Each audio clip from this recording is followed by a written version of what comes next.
And now for something completely different. Forget everything you've been told by others before. Get ready for the real deal, the full story. Real talk about money, markets, life. Now, it's The Real Investment Show with Lance Roberts. Presented by RIA Advisors. And good morning and welcome to the show. And it looks like it's going to be another tough day in the markets, but maybe not as bad as it started out anyway last night. We'll get into all of this morning. Talk about a lot of different things. This morning on the website, I have posted a new article. Normally, I post my technical updates for the markets on Tuesdays. I posted it this morning, so you would have it right out of the gate this morning. So if you go to realinvestmentadvice.com, I go through a lot of the technical data for the markets and kind of lay out kind of our next steps in our portfolios based on what's been happening. But I went through a lot of data this weekend's newsletter, and there's a lot of things that were just really jumping out that said that we're probably closer to at least a very short-term bottom than not. So we'll go through a lot of those charts this morning here, but there's a few things happening, kind of regarding all these tariffs and everything else right now. So we're going to talk a little bit about that. So let's start with what's happening with tariffs on that tariff front. So obviously this market's been declining because of the kind of the unexpected magnitude of the tariffs, and the goal there was for, again, we go back, this is all about the unfair trade practices that go on. For instance, you look around our streets, and this has been an example all over Twitter this weekend. It's a good point, though. You look around our streets, you have all kinds of foreign-made automobiles here. But you go overseas, you don't see a lot of American automobiles over there because they have tariffs on U.S. autos. So, that's what these tariffs are about, is trying to solve that unfair trade between countries. And again, that was the original goal. The size of the tariffs much larger than expected. That's what really roiled the markets. The markets were declining a bit, going into this, with the expectation tariffs would be around 10-15%, not 28%, which is kind of what the average turned out to be. That was much more, and that's what caused this big decline in the markets, because markets are now having to reprice for earnings, and that's something we'll go into this morning, looking at kind of where that repricing of valuations is going to ultimately take the market. So we'll get into that.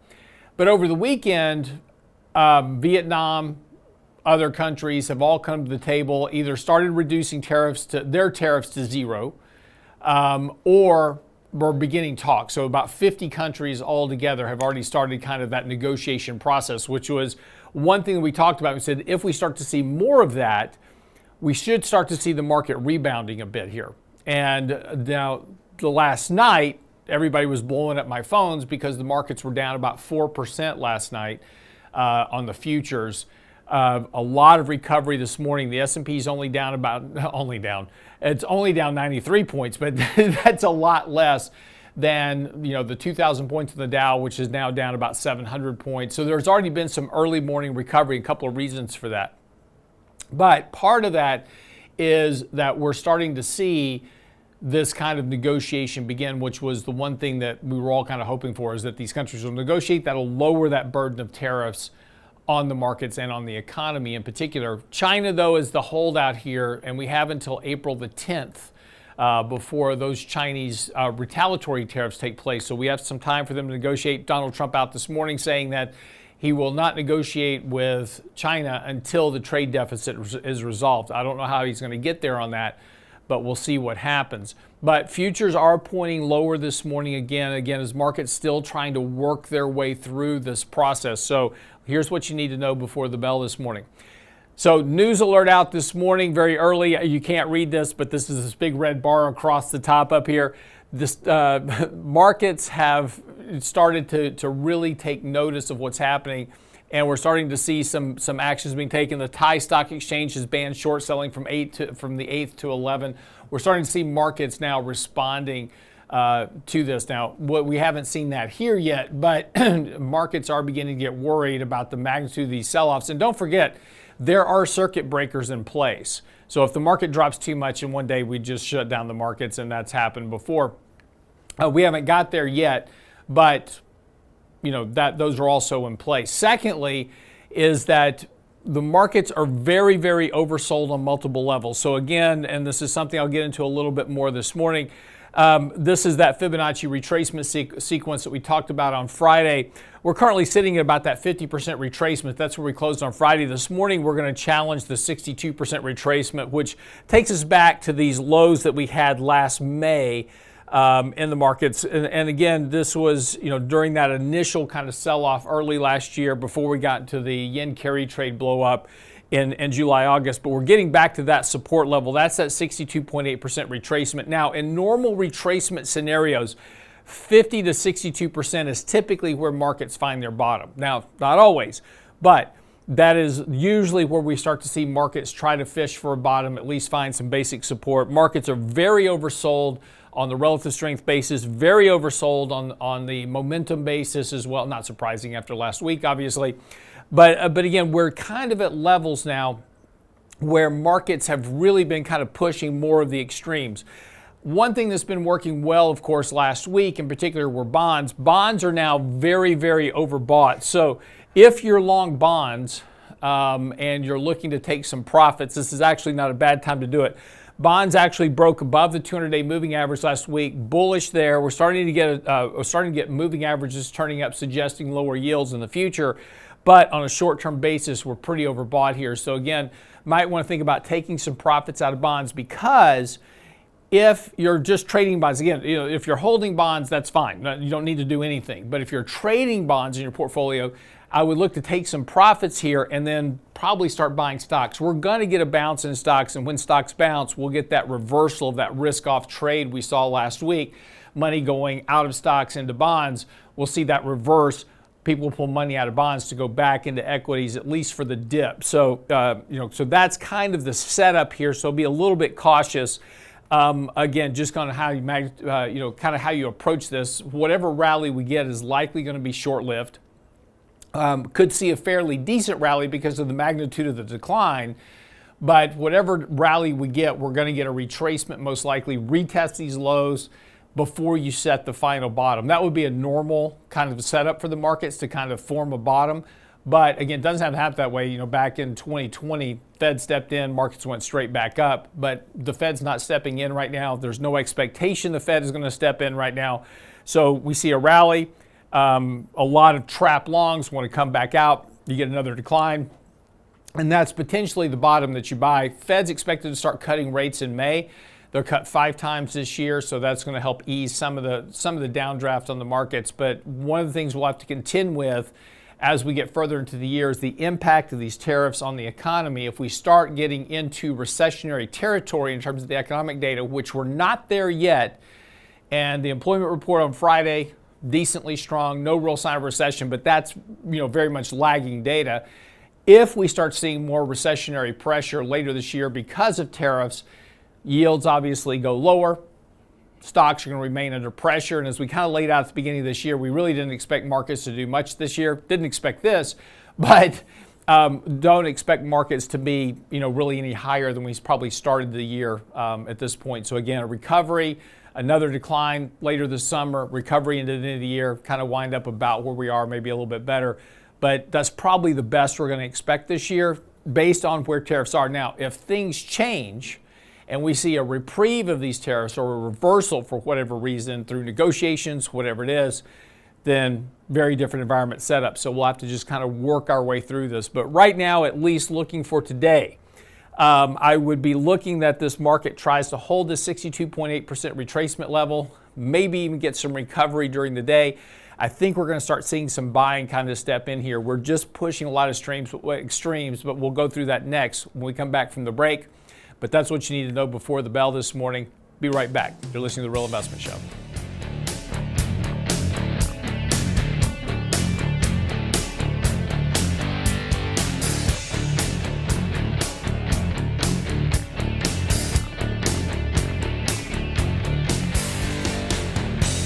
Get daily investment news you can use, delivered at the speed of the internet at realinvestmentadvice.com. Attention Chevron employees and anyone else receiving or considering a company severance package. We know the process can be intimidating. What should you know to maximize your payout? Lump sum or pension annuity, retirement plan rollover or not? What about tax timing your severance? The fiduciary advisors at RIA Advisors can help you make the best decisions for your situation. Call us today at 855-742-7526. That's 855-742-PLAN. Or online at realinvestmentadvice.com.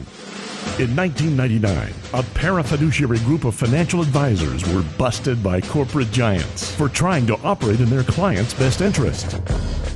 These men promptly escaped from a high-cost margin environment to the Houston Energy Corridor. Today, still excoriated by their former employers, they survive as protectors of others' fortunes. If you have a problem about preserving capital, if no one else can help, and you can find them right here, maybe you should hire the RIA team.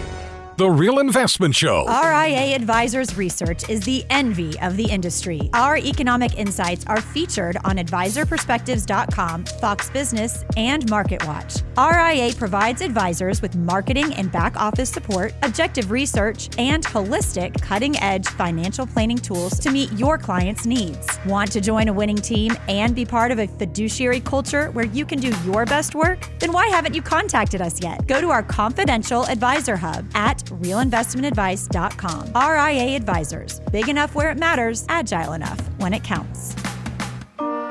And now, another page from the Real Investment Advisors Investing Manifesto. Manage risk and volatility rather than trying to manage gains. You don't have to be right all the time. Long-term investing success is a 70% gain. Let us help you reach your financial goals with RIA Advisors. Neither bull nor bear. RIA Advisors. 281-501-1791 or online at realinvestmentadvice.com. You're listening to The Real Investment Show.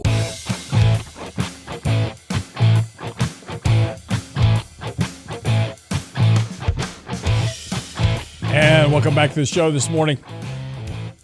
So, like I said, I normally post a kind of a technical update on Tuesdays. I don't know why I post on Tuesdays. It's just what the web people said. Tuesdays were better than Mondays. But I'm not listing them this week. I'm posting it today. I posted this article this morning called, the market crash, kind of hope and the fear. And just kind of going through some of the data. So again, if you'll bear with me, I want to kind of lay out a kind of the premise of what's going on in the markets. And the thing I want to try to get to here is, again, I don't care what you do with your own personal portfolio. That doesn't matter. I'm just trying to figure this out just like everybody else is, right? What is the magnitude of this? How far does it go? What are the correction? What does this mean? Recession, non-recession, those type of things. Lots of people running around like, oh, it's stagflation, or it's this, or it's, it's going to be a massive recession. Nobody knows anything, right? We can make some assumptions, and then based on those assumptions, we can come up with a better portfolio strategy. And that's kind of the whole goal of this article, kind of this morning.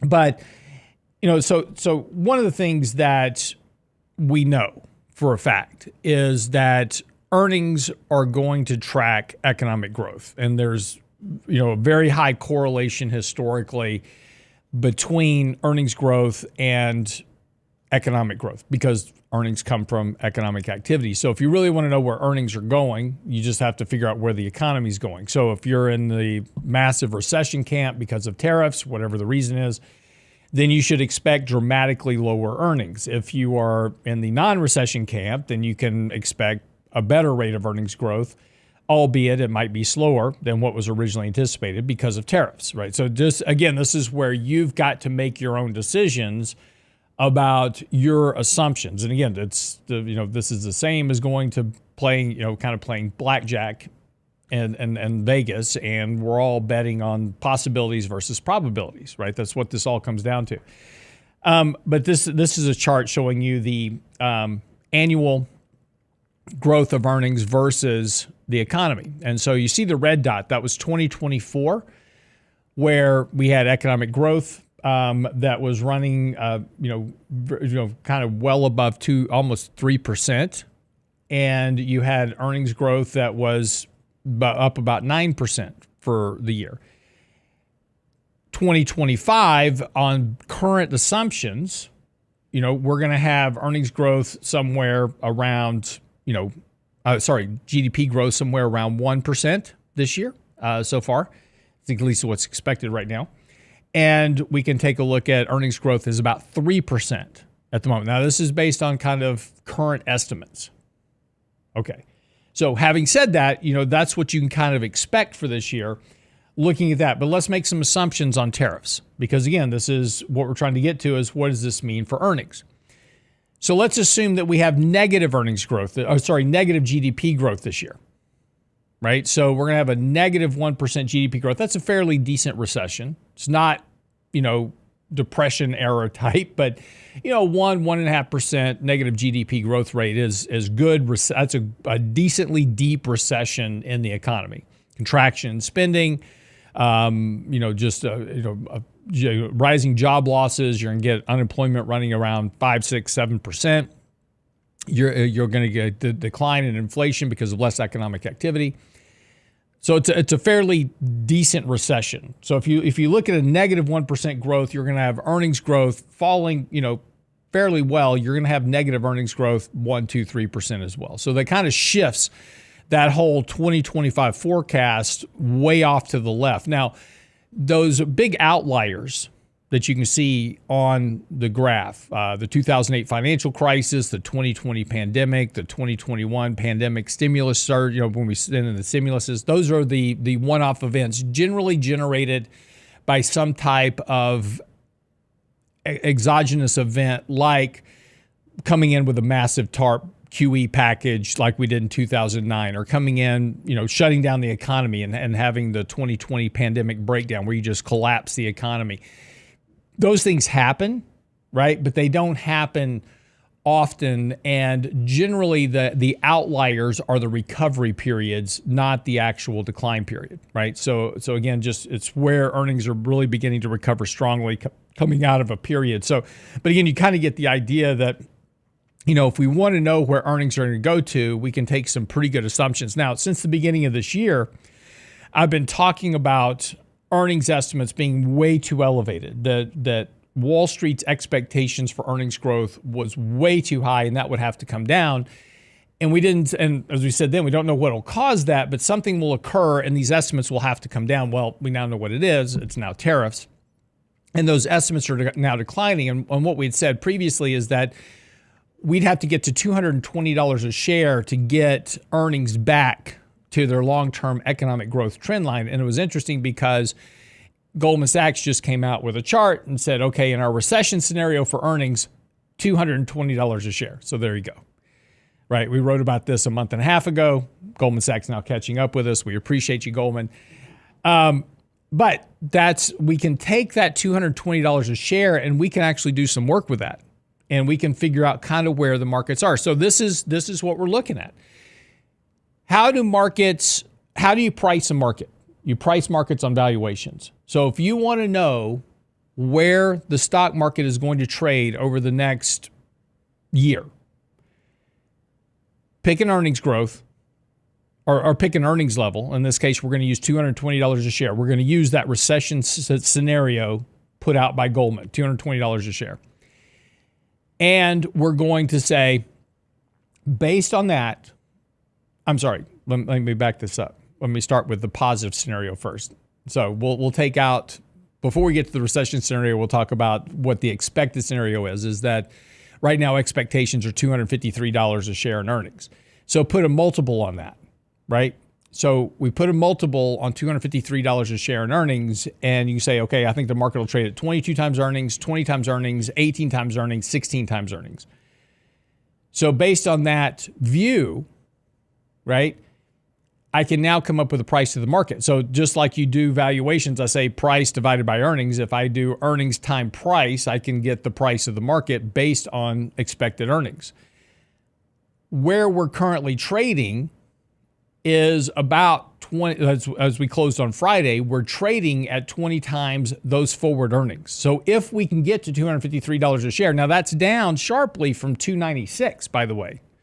So 253 is still kind of a very reduced earnings expectation going through the course of this year, down sharply from where they were previously because of these tariffs. So we're currently pricing in about 20 times earnings right now. 18 times earnings gets you down, to kind of where, the markets are going to start finding support from the 2022 peak as we entered the market then. And then if you get down to 16 times earnings, you're looking at, kind of taking out you'll take out all of the gains for the most part, since the October 2022 lows. So there is some downside risk here based on these reduced earnings. But again, you can take any number you think. You can take the S&P 500 and say, I think earnings are going to trade at 220, 250, 230, whatever that is. Reverse that into a price by picking the valuation. I think earnings should trade at this type of a valuation. Now, historically, markets for the last 35 years have traded in a range between about 17 and 19 times earnings at their lows. So using kind of that multiple, you can start backing into where you think the market will trade. So again, bullish, bearish, whatever it is, doesn't matter. That's how you get there. But markets aren't going to go down to that level directly. We're not going to go there in a straight line, although it seems like it over the last few days. And again, we haven't seen a decline in the markets like we're seeing now since the pandemic. And there's a difference, right? We do have tariffs this time, which are being implemented, and that's certainly concerning, right? But we didn't shut down the entire economy. You remember back in 2020, we literally shut down the economy. There was no economic activity. We have economic activity going on. We're just applying a tax to that activity. So it's a very different environment than we had back in 2020, yet the markets are dropping like we've now just shut down the economy. So maybe potentially a bit of overreaction here. And this was where some of the technicals really kind of jumped out to me over the weekend. This is our technical composite. This is a weekly average of about 13 different technical indicators that, deviation from markets, momentum, relative strength, etc., all combined into one indicator. That dropped to 7 on Friday. We were at 708, was it 771 to be specific, on Friday. We were at 708 at the bottom of the pandemic. Right? 647 going back, in the 2018, crash when the Fed was hiking rates and we were having kind of panic over that. So we're at levels that are normally associated with deep sell-offs in markets. The only other times they were lower than this, and again, you have to make the case that we're now in a dot-com crash or a financial crisis, was those two periods. We got down to 1 or 2. But we're not far off those levels. Another week of, it might even be there today if the market opens down. But in an environment where you have that type of technical destruction, markets typically start trying to find a bottom. So again, we've got some more data to go through when we come back, but just be a little bit careful with the fear in the markets. And when we come back, we'll finish this up and talk about what we're kind of the next actions for portfolios that we'll take based on some of this data. Don't go away.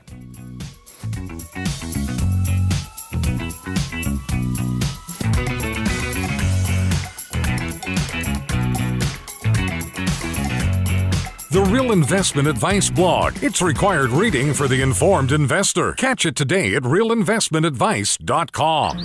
Oh, Red, I declare, I plumb missed that candy coffee. Whatever am I gonna do? Don't you worry, little darling. We'll watch it again on our YouTube channel. Why, Red, I I never. The Real Investment Show YouTube channel has all of our past presentations, from Candid Coffee and Lunch and Learn to special topic discussions, and all of our live show recordings preserved for you. Subscribe now to the Real Investment Show YouTube channel, or look for the link on our website at realinvestmentadvice.com. Attention Chevron employees and anyone else receiving or considering a company severance package. We know the process can be intimidating. What should you know to maximize your payout? Lump sum or pension annuity, retirement plan rollover or not? What about tax timing your severance? The fiduciary advisors at RIA Advisors can help you make the best decisions for your situation. Call us today at 855-742-7526. That's 855-742-PLAN. Or online at realinvestmentadvice.com. The Real Investment Show. Are you a financial advisor sneaking peeks at our stuff?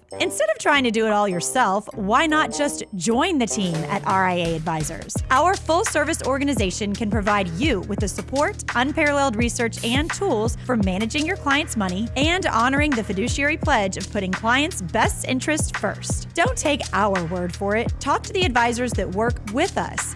Want to come win with us? Go to our confidential advisor hub at realinvestmentadvice.com. RIA Advisors, big enough where it matters, agile enough when it counts. Can't catch the whole show now? Listen to our podcast later at realinvestmentadvice.com. My wife is not a basketball fan. She never watches basketball. She doesn't understand basketball. She pays no attention to basketball at all. So she knows nothing about basketball. The Real Investment Show podcast. But her office had a March Madness pool on who would win March Madness. She goes, I'm not doing that. Just do it. You might win some money out of it, right? And so she's like, fine. So she fills out a bracket. Well, they came to her yesterday. She's number one. She picked Duke. At realinvestmentadvice.com. This is the epitome of a blind squirrel finds a nut every now and then, because I don't even know if she knows who Duke is, my basketball phenom that I live with. The Real Investment Show. And now, another page from the Real Investment Advisors Investing Manifesto. Bulls win in bull markets. Bears win in bear markets. Eagles soar above and take advantage of opportunity. Let us help you soar as you reach your financial goals with RIA Advisors. Neither bull nor bear. RIA Advisors, 281-501-1791 or online at realinvestmentadvice.com. If you're working and looking to retire soon, a Medicare special enrollment period is in your future. Understanding Medicare choices, enrollment deadlines, and costs are essential to your overall standard of living in retirement. The wrong choices can cost you thousands in penalties. Make sense of Medicare's alphabet soup with RIA Advisors online resources and one-on-one partners to help secure the healthcare insurance choice that is right for your lifestyle and budget and avoid gaps in coverage. Click on the insurance tab at realinvestmentadvice.com today. realinvestmentadvice.com. You're listening to The Real Investment Show.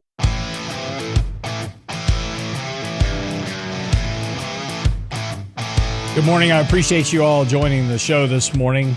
1,143 of you right now, so thank you so much. Be sure and hit that like button for us if you don't come by here often. We appreciate you being here this morning. You can help us out if you'll hit that like button. So just real quick, you heard the commercial about my wife. She was in this pool at the office. She knows nothing about basketball. She was so mad. So mad over the weekend, because if you don't watch basketball like we don't watch basketball, I'm not a big basketball phenom myself. We don't ever watch a basketball game in our house, ever.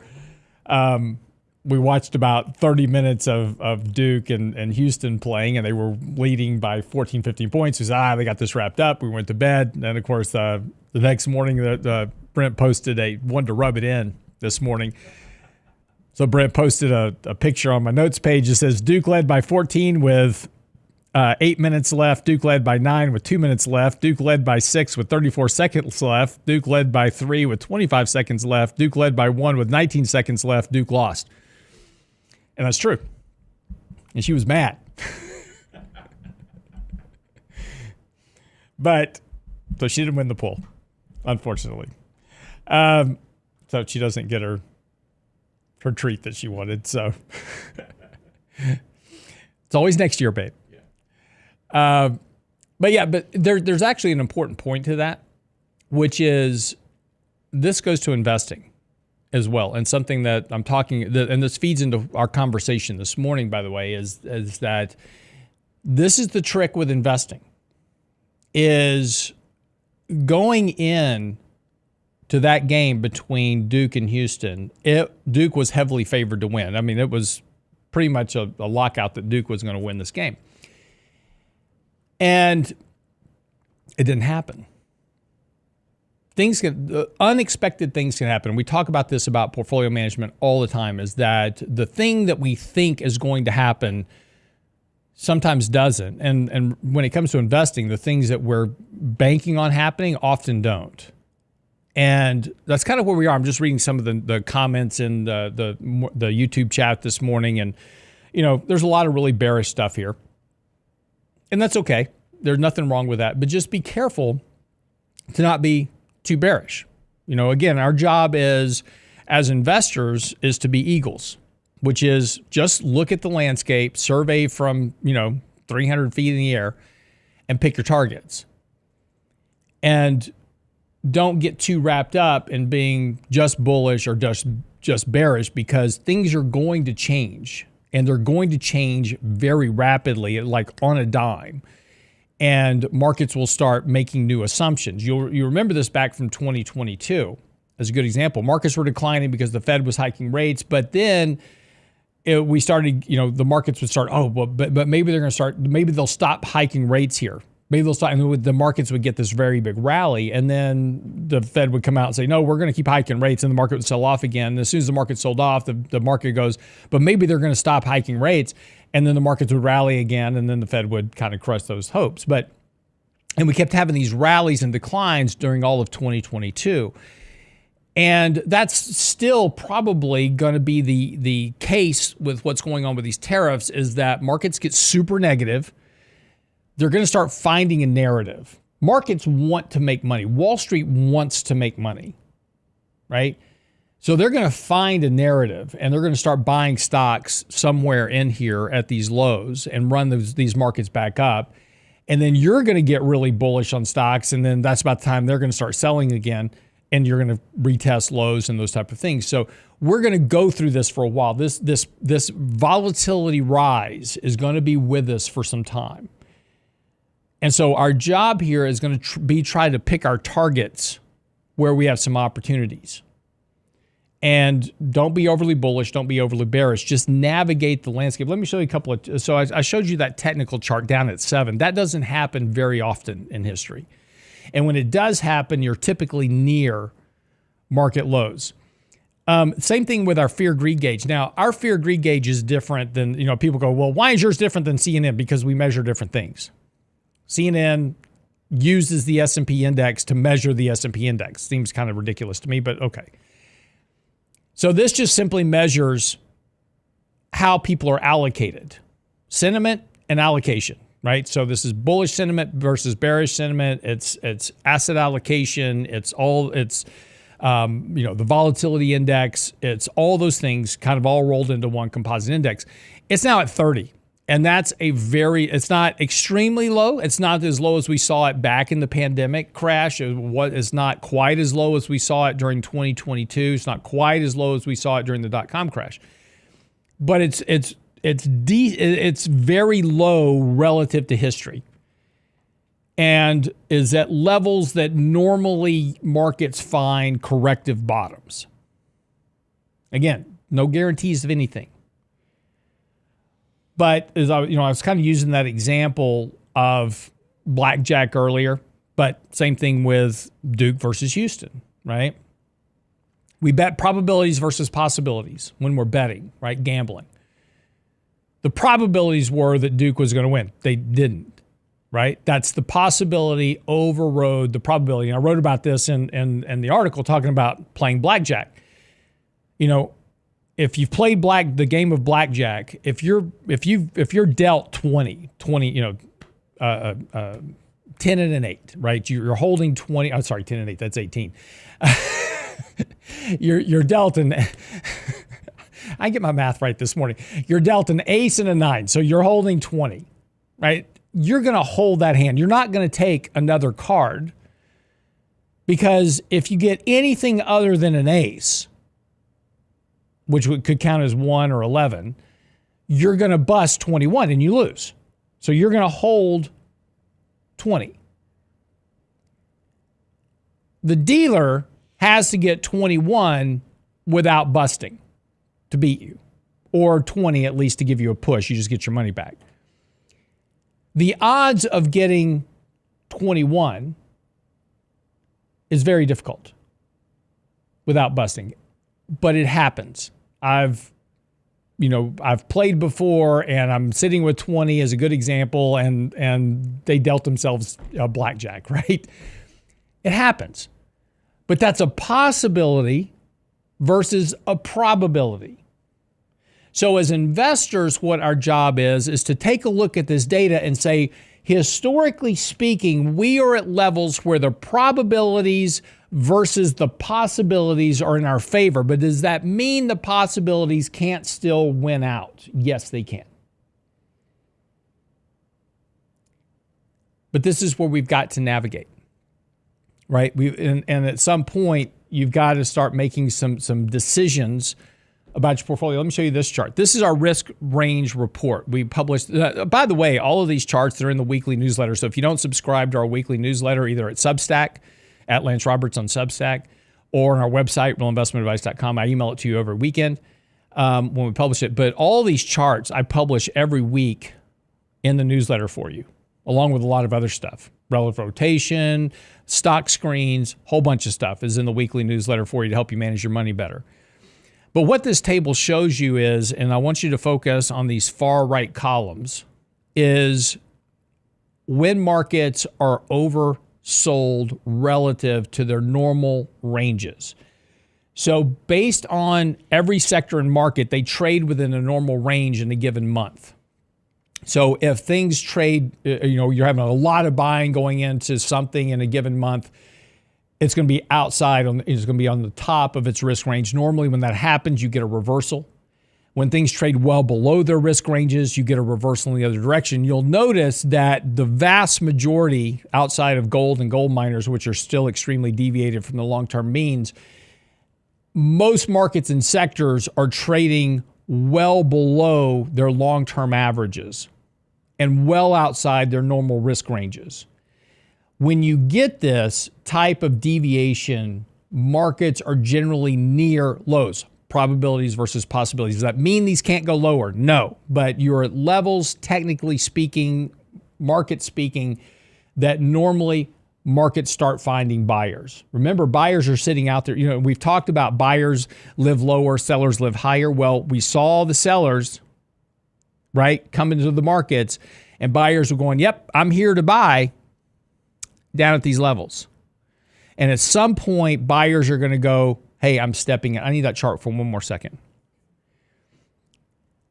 The last column is the number of bearish crossovers that currently exist in the markets.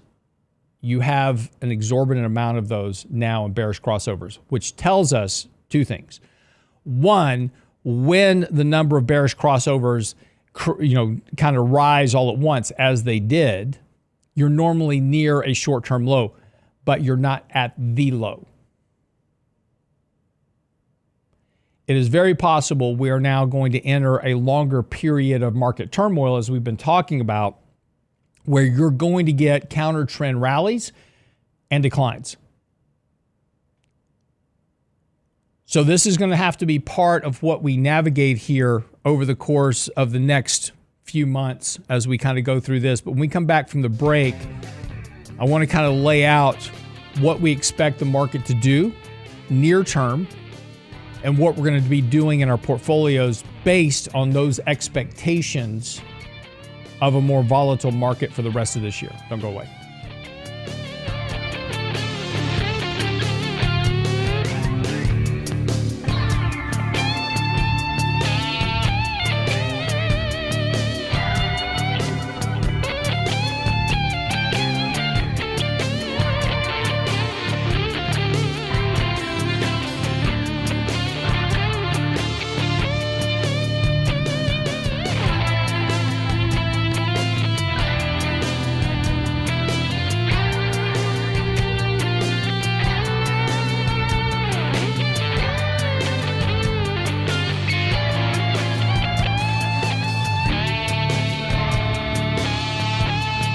Get daily investment news you can use, delivered at the speed of the internet at realinvestmentadvice.com.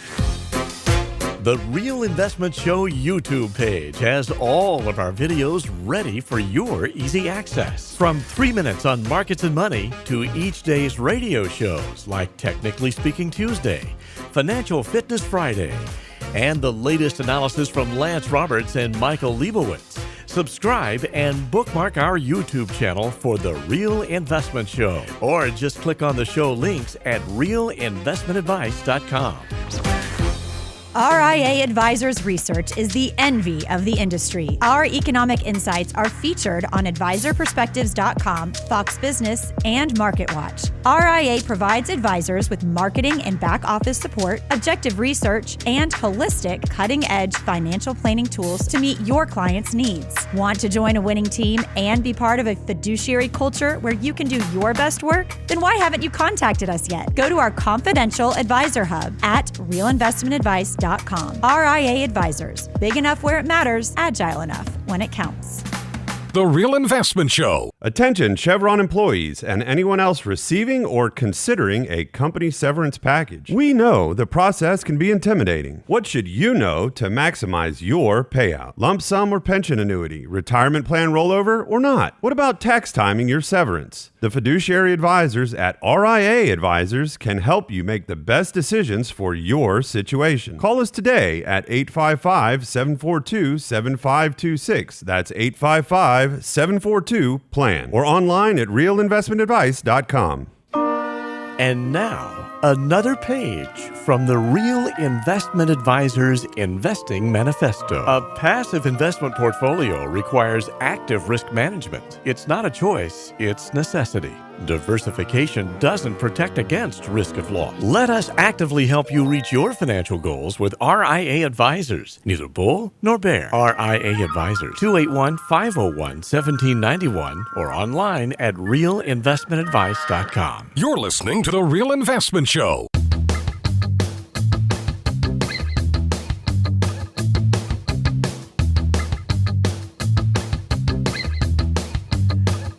So, welcome back to the show this morning. So again, what we've got to start looking at here, as we were talking about, is talking more about probabilities versus possibilities. And again, we don't know which one ultimately wins out. Possibilities can sometimes overrule the probabilities. It happens historically in markets, but not often. But it does happen. So we do have to be cautious with actions, but we have to take some reasonable actions, or at least some, prepare a reasonable battle plan, right, for what's happening in the markets and how to navigate them as we kind of move forward this year. So, if we kind of take a look at where markets are trading now, this was as of Friday. So this morning, at least, we're going to violate this uptrend line in the markets. But again, we should expect here, with markets as deeply oversold as they are on multiple levels, that we're going to get a reflexive rally here at some point, just simply from buyers starting to find some piece of good news or start to think about, Fed interventions, whatever they are, or maybe we even get the Fed to step in, or maybe something happens with the negotiations. Maybe China comes to the table. Any piece of good news, whatever it is going to cause a very sharp initial reaction to the markets. That's about all you're going to get. You're going to get this initial bump in the markets as buyers step in. And again, sellers have pretty much been exhausted at this point. So you're going to get people stepping back into the markets at some point. Whatever triggers that, who knows, could be a comment from the White House. It could be, again, a negotiation issue. It could be the Fed. It could be a variety of instances. It could be the market just beginning to say, hey, I think we've priced in enough, and buyers step in. But whatever causes it, you're going to get a reflexive rally in the markets. You always do. Especially when you have the sell-off as sharp and as of the magnitude that we're currently seeing. And again, when we go back to looking at all the different indicators that we went through today, again, all these charts, if you're driving to work this morning, all these charts are in today's blog post. It's on the website. It's called The Market Crash, Hope and the Fear. It's on the website right now. We're going to paste this whole thing into a video, put this online as well. This is at our Substack, so go subscribe to our Substack channel at Lance Roberts or on our website, realinvestmentadvice.com, however you want to get it. It's all there for you, so you can just go through this yourself, all the analysis in this. But we've kind of laid out what our primary focus is and what our process is going to be on whatever rally that we get. So the first thing we'll do on a rally is begin to reduce position sizing by 1/4 to 1/2% of the position, right? So if we're long 1% of a particular stock, we'll reduce that to 0.75% on the rally, whatever it is. Kind of just rebalancing and raising a bit of cash, right? Because again, whatever rally we get, we're going to most likely have a subsequent decline. Now, if we don't, and the market just keeps going up, well, it's easy just to add stuff back in at that point. Once we start getting a lot of positive indicators, bullish indicators turn back up online, those type of things, easy to add money back in. But use the rally to reduce some risk, raise some cash in your portfolios, because most likely, probabilities versus possibilities, we're going to have a secondary decline. A lot of trap longs in the markets. They want to get out. So when the market rises, those sellers are going to come back into the market. And so you're going to get more selling pressure. So increase some cash levels, raise your stop losses in positions to wherever you want them. Sell positions that have violated kind of technical, structures and on a long-term basis. Now, this is where I would look at monthly charts versus daily. Does a stock that you own, has it violated long-term monthly trends? Probably not, but some have. And so maybe those are the ones that you just let go entirely for right now. There's going to be positions you want to buy that have been really beaten up, still a value, right? Have dividends, etc. Maybe some buying to do in the portfolio to get, again, just what you want to do, a rebalance in your portfolio in this rally. Longer term, following those actions, we're going to have, again, probabilities are we'll have a secondary decline, and at some point we're going to form a bottom to the market somewhere, either at recent lows, maybe new lows, but somewhere probably around this area, somewhere between 4,500 and 5,000, somewhere in there. We're going to form a more lasting long-term bottom. Now, at that point, depending on how fast we get there, what the devastation is, those type of things, we're going to then shift fixed income allocations. We'll sell long-term treasuries, buy corporates, look for broken convertibles, maybe even look at distressed high yield, those type of things. Because again, once the market begins to bottom, treasuries will most likely have the majority of their value priced into them. And so we'll want to start looking for underpriced fixed income at that point. Shift the remaining allocations that we have. So you got a lot of cash at that point, you've raised some cash, you've got higher cash levels. We want to start buying back into equities that have good long-term intrinsic value but have earnings growth. Because again, coming out of this cycle, whatever it is, we're going to start to see a return of earnings estimates going back up. So earnings growth will be very important. So companies that have strong earnings growth, dividends, value from the sell-off. They don't necessarily have to pay a dividend. It's okay to buy growth stocks as long as you've gotten some reasonable valuations out of those. So again, you go look at an NVIDIA or something like that trades at a peg of probably at that point close to 1. Something to consider on the growth side. Value stocks will still be value stocks. You'll want to overweight at that point, overweight equities versus fixed income. So our 60-40 allocation will shift to 70-30-ish. Now, when we get there, I have no idea. But that's kind of the roadmap of what we're looking. So near term, you get a rally, rebalance risk, raise some cash, get a little bit protective. But longer term, we're going to find a bottom somewhere. Now, again, a lot of this depends on, do we get a recession or not? And again, that bottom's not going to be next month. We're talking about later this year or even early next year before we get there. But it'll depend on recession or not, earnings levels? Have earnings estimates begun to stabilize at lower levels? Have earnings estimates by companies began to stabilize, right? We're going to see reductions in forward outlooks, those type of things, all related to tariffs. This is going to impact earnings, whatever it is. But once you begin to see those earnings stabilize, the markets are going to start finding a bottom. But again, it's not going to be next week and it's not going to be next month, which is why initially expect a rally, rebalance risk, get a little bit protective. Market comes down, tests lows, resets lows as we kind of go through. And that process, that secondary process will be the recognition of recession or not. If it's a recession, it'll be a deeper decline. If there's no recession in sight, just slower economic growth, the secondary decline won't be as deep. Now, the one thing that could derail all that is the Fed steps in, goes back to QE, cuts rates drastically, fuels the market. At that point, you got to make a shift pretty quick. But outside of an event like that, most likely rally, decline, set a bottom at some point. Again, it's not going to be a pretty process. It wasn't in 2022, but that process eventually ended, that corrective process.